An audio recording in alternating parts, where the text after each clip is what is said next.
నమస్తే. గురు భగవానుడు ఆరుద్ర నక్షత్రానికి వెళ్తున్నప్పుడు మనం ఆ నక్షత్రం యొక్క ట్రాన్సిట్ వివరాలు ఎలా ఉంటాయి, ఆ ఎఫెక్ట్స్ ఎలా ఉంటాయి అనేది తెలుసుకున్నాం కదా. అయితే ఇప్పుడు గురు భగవానుడు రేపు పొద్దున అంటే ఉదయం రేపు ఆగస్టు 13వ తారీఖు ఉదయాన్నే 5:44 ఆయన పునర్వసు నక్షత్రంలోకి ఆయన ట్రాన్సిట్ అవ్వడం జరుగుతుంది. This is an astronomical transit అండి. So it will have a great influence on the entire world politics, తర్వాత వరల్డ్లో పీపుల్ మీద, పీపుల్ లైఫ్స్ మీద, బిజినెస్ కండక్ట్ చేసే విధి విధానాల మీద, రకరకాల అంశాల మీద, ముఖ్యంగా ఎడ్యుకేషన్ సంస్థల మీద, ఎడ్యుకేషన్ విధి విధానాల మీద, స్ట్రాటజీ మీద, సిస్టమ్ మీద, ఇటు ప్రిన్సిపల్స్ మీద చాలా చాలా ప్రొఫౌండ్ ఇన్ఫ్లుయెన్స్ అనేది రేపు ఉదయం నుంచి వరల్డ్ మొత్తం చూస్తుంది. అయితే it's a very beautiful transit. Guru భగవానుడు ఆరుద్ర నక్షత్రం మీద ఉన్నప్పుడు జూన్ 14 నుంచి ఆల్మోస్ట్ రేపు ఆగస్టు 13వ తారీఖు పొద్దున్న 5:44 వరకు ఉన్నారని చెప్పుకున్నాం కదా. అయితే ఈ పర్టిక్యులర్ ట్రాన్సిట్ మాత్రం వరల్డ్కి అంత ఫేవరబుల్ ట్రాన్సిట్ అయితే కాదు. వరల్డ్కే కాదు, మానవాళికి కూడా, హ్యూమన్ కైండ్కి కూడా, ఎవ్వరికి కూడా, ఏ జీవికి కూడా అంత పెద్ద కలిసి వచ్చే టైం అయితే ఇది కాదు. ఇక్కడే మనం రకరకాల అంశాలు విన్నాము, రకరకాల భయాలకి హ్యూమన్ కైండ్ లోన్ అవ్వడము. ఎగ్జాంపుల్స్లోకి వెళ్ళొద్దులేండి, because I don't like speaking about negativity. So అటువంటి వాటి మీద ఫోర్స్ ఎక్కువ ఉండడం, ప్రెషర్ ఎక్కువ ఉండడం. ముఖ్యంగా రాహు నక్షత్రాలు ఎవరైతే ఉన్నారో మీరందరూ కూడా కమెంట్స్లో నాకు తెలియచేయండి. I'll not be excited to read, but I'll definitely saying that cases నాకు తెలుస్తాయి. ముఖ్యంగా ఆరుద్ర, శతవిష అండ్ స్వాతి నక్షత్ర వీళ్ళ ముగ్గురికి కూడా ఎట్లా ఉండింది ఈ 2 months అనేది మీరు చక్కగా తెలియచేయచ్చు. అంటే ఎట్లా ఉంటుంటుంది అంటే బాగా సప్రెషన్కి గురవడం కూడా, లేకపోతే లైఫ్ని పెద్దగా ఎంజాయ్ చేయలేకపోవడం, నిదానంగా వైరాగ్యం కూడిన జీవితంలాగా ఉండడం. అంటే అంటారు కదా, వదిలేండి ఇంకా ఆ సామెత ఎందుకు కానీ, బట్ ఏదో ముభావంగా కాస్త సైలెంట్గా ఉండడం లాంటివి జరిగి ఉంటాయి. అండ్ రిలేషన్షిప్స్ కానివ్వండి, ఫ్రెండ్స్ కానివ్వండి, ఆల్రెడీ మ్యారీడ్ ఉన్న వాళ్ళైతే స్పౌసెస్తో కానివ్వండి, రిలేషన్స్ అయితే ఖచ్చితంగా కాస్త స్ట్రెయిన్ అయ్యి ఉండొచ్చు. మరీ ఇంకా ఎందుకంటే ఆఫ్కోర్స్ మళ్ళీ జాతక ప్రభావాలు కూడా, మళ్ళీ దశల్లో కూడా ఎక్కడా కూడా గురువు కానీ రాహు కానీ ఉంటే ఇంకొంచెం తీవ్రత ఎక్కువ అయి ఉండొచ్చు. అటువంటివి దశలు కనుక లేకపోయి ఉండొచ్చు, సంతోషం. అప్పుడు పెద్దగా ఎఫెక్ట్ కూడా ఉండకపోవచ్చు. ఇప్పుడు గురు భగవానుడు పునర్వసు నక్షత్రం మీదకి వస్తున్నప్పుడు యావత్ ప్రపంచానికి కూడా, including the human kind, systems, government, organizations అన్నిటికీ కూడా ఎలా ఉంటుందంటే ఒక రకమైన అడ్జస్టబుల్ మెంటాలిటీతో, బ్రాడ్ మైండెడ్ ఆలోచనతో, అంటారు కదా thinking out of the box స్పెక్ట్రమ్తో, లేకపోతే చాలా అంటే ముందు చూపుతో, లాంగ్ టర్మ్ విజన్ తో ఆలోచించి నిర్ణయాలు తీసుకోవడం లాంటివి జరుగుతూ ఉంటుంది. It's a good phase. Guru సొంత నక్షత్రం మీదకి రావడం ప్లస్ పునర్వసు అంటే పునవాసు, మళ్ళీ return of brightness, return of rejuvenation, return of upheaval, return of enlightenment, return of enjoyment. Punarvasu మళ్ళీ వాసం చేయడం, ఆ return of all the good beginnings, return of all the good things, return of everything, return of rejuvenation, return of renovation, return of everything in the world. So అటువంటివన్నీ కూడా ఇక్కడ మనం జరగడం అనేది చూస్తూ ఉంటాం, ఇండివిజువల్ మ్యాన్ కైండ్తో సహా. ఇంకా ఎవరైనా సరే జన్మ నక్షత్రాలు, గురు నక్షత్రాలు ఉన్నవాళ్ళైతే, లైక్ పునర్వసు కానివ్వండి, విశ్వాఖ కానివ్వండి, లేకపోతే పూర్వభాద్ర నక్షత్రం కానివ్వండి, ఇటువంటి వాళ్ళందరికీ కూడా ఇంకా చాలా బాగుంటుంది.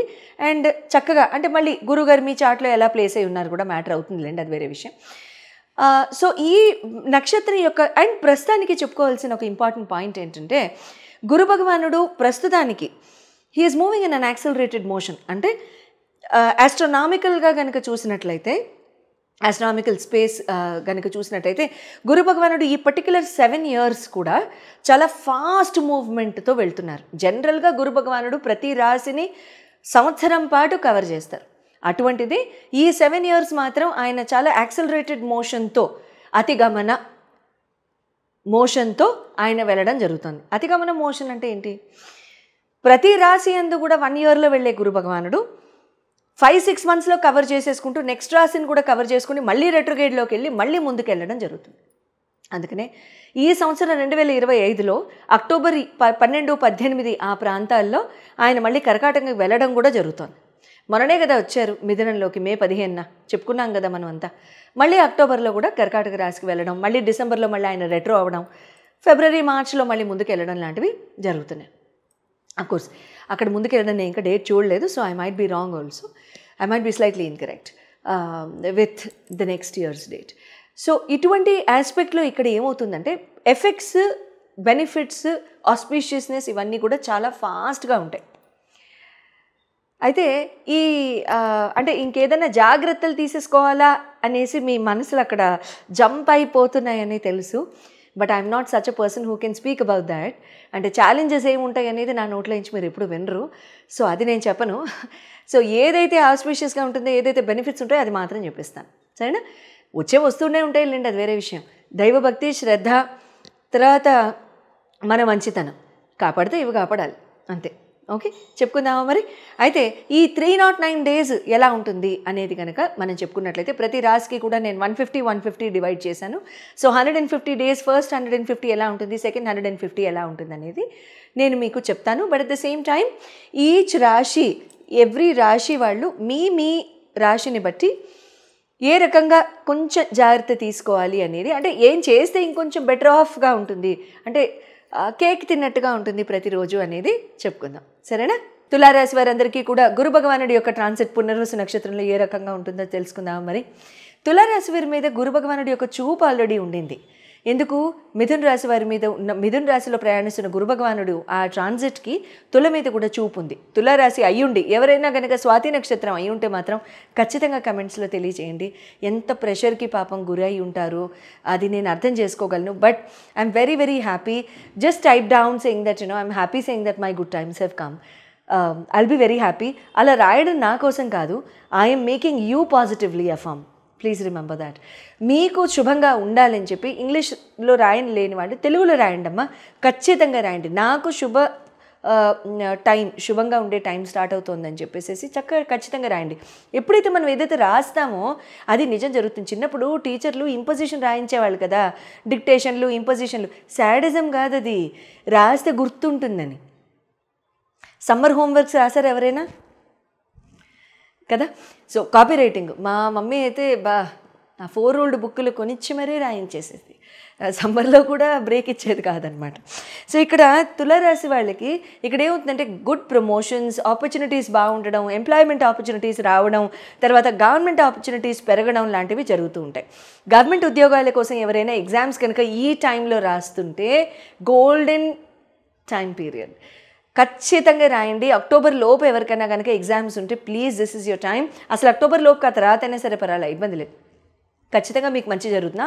అక్టోబర్ నుంచి కూడా మీకు బాగుంటుంది. ఏముంది, దశమానికి వెళ్తారు, ఇబ్బంది ఏముంది. భాగ్య చూపు నుంచి దశమ చూపు ఇంకా మంచిది, శుభం. సో తర్వాత ఇక్కడ ఇంకా చాలా బాగుంటుంది. ఆపర్చునిటీస్ వస్తాయి అన్నావు కదా అని చెప్పేసి లాస్ట్ 1 month చదివేశాను అయినా నువ్వు రాలేదు అని అమ్మమ్మ అలాగా. మనం ఒక 1 year 2 years ప్రిపరేషన్లో ఉండి రోజుకి ఒక 16 గంటలు చదివి 7 గంటలు 6 గంటలో నిద్రపోయి 14 నుంచి 16 గంటల వరకు చదివి ఉంటే అప్పుడు వస్తుంది. అంతేగాని పుస్తకాలు మూసేసి బజ్జుంటే రాదు. ఓకే, సో ఈ రకంగా కనుక చేసుకుంటే చాలా చాలా బాగుంటుందండి. And dependency on other persons will increase. అంటే ఇక్కడ తులారాశి వాళ్ళకి ఇది నేను ఖచ్చితంగా రాయాలనుకున్నాను, రాశాను. ఇది ఎందుకు అని అంటే ఎమోషనల్ డిపెండెన్సీ ఇది పెరుగుతుంది. Emotional dependency in the sense it's a beautiful statement అండి. I felt very good while I was writing this yesterday. ఎందుకంటే ఎమోషనల్ డిపెండెన్సీ పెరగడం మంచిదే ఓ రకంగా. స్టే డిటాచ్డ్ ఇవన్నీ అండానికి ఇవన్నీ ఉంటాయి కానీ పాటించడానికి అసహ్యంగా ఉంటాయి, అంతే కదా. So I'm very emotionally dependent on my father and on my sister and my family, my mother. But ఇక్కడ ఏంటంటే I'm detached from my family అని చెప్తే మనిషివేనా అని అడగాలనిపిస్తుంది, అంతే కదా. సో ఓకే, ఒక తరహా వరకు okay, but beyond capacity yes, కాస్త కొంచెం కంట్రోల్ ఉంటే బాగుండు, లిమిట్ ఉండకూడదు. లిమిట్ ఎప్పుడు ఉండకూడదండి, ఎమోషన్స్లో లిమిట్ ఉండకూడదు. I don't agree to it. Even though I'm a psychologist, I don't agree to it. I fight for that statement, never. So ఇక్కడ ఎలా ఉంటుందంటే ఎమోషనల్ డిపెండెన్సీ మీకు పెరుగుతుంది. ఎమోషనల్ డిపెండెన్సీ పెరిగినప్పుడు it's a good time where you express yourself to the other person. And ఓ రకంగా మీరు express చేయడం, లేకపోతే మీ డిపెండెన్సీ అవతల వాళ్ళ మీద పెరగడం లాంటిది ఇట్స్ బ్యూటిఫుల్. సేయింగ్ దట్ అప్పుడే కదా అవతల వాళ్ళకి తెలుస్తుంది మన ఎమోషనల్లీ డిపెండెంట్ అని. అప్పుడే కదా అవతల వాళ్ళకి తెలుస్తుంది మిమ్మల్ని ఇంత ప్రేమించాలి అని చెప్పేసి, మీకు ఎంత గివింగ్ కెపాసిటీ ఉండాలని చెప్పేసి వాళ్ళకి తెలుస్తుంది. అంటి ముట్టనట్టుగా ఉంటే అవతల వాళ్ళకి ఎలా అర్థం అవుతుంది? అర్థం కాదు కదా. సో అందుకని it's good, keep it up. Emotional dependency పెంచుకోండి, ఇబ్బంది లేదు. But not to that extent saying that suffocation వచ్చేలాగా, లిమిట్. తర్వాత ఇక్కడ